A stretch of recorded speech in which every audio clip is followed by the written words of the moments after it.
বাংলাদেশের মানুষের সংগ্রামের জন্য আপনি আজকে ক্ষমতায় এসেছেন।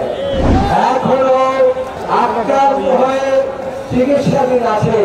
আমি ইতিমধ্যে মামলা করেছি, আপনারা জানেন, বলেছি এই যারা কোনো চিকিৎসা পায় নাই, বর্তমান সরকারকে আহ্বান জানিয়েছি কমপক্ষে 1 কোটি টাকা দিয়ে হলেও তাদের চিকিৎসার ব্যবস্থা আপনাকে করতে হবে। আর যারা সন্তান হারিয়েছে তাদেরকে কমপক্ষে 5 কোটি টাকা দিয়ে তাদেরকে পুনর্বাসিত করতে হবে। তাতেও আপনি ঋণ শোধ করতে পারবেন না। বাংলাদেশের মানুষ যে আন্দোলন করেছে সেই ঋণ আপনি শোধ করতে পারবেন না। আজকে আপনি ক্ষমতা আসতে পারতেন না। বাংলাদেশের মানুষের সংগ্রামের জন্য আপনি আজকে ক্ষমতা এসেছেন।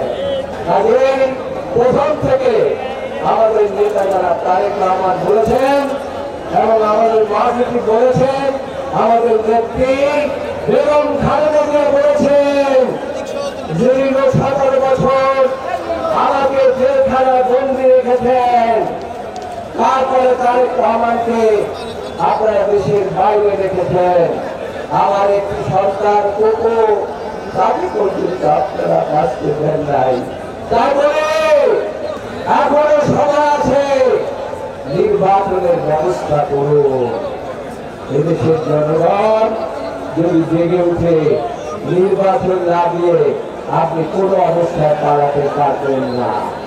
প্রেসিডেন্ট পালাতে পারে নাই, আপনিও পালাতে পারবেন না। একটি দুটি দল আছে তারা এই নির্বাচনকে ভঙ্গুর করার জন্য তারা তাদের সাধ্যমতো চেষ্টা করছে। আমি বলি, যত চেষ্টাই করেন না কেন, তারেক রহমানের সাথে জঙ্গলে বসে সরকার প্রধান ওয়াদা করে এসেছে আগামী রমজানের পূর্বে ইনশাআল্লাহ বাংলাদেশে নির্বাচন হবে।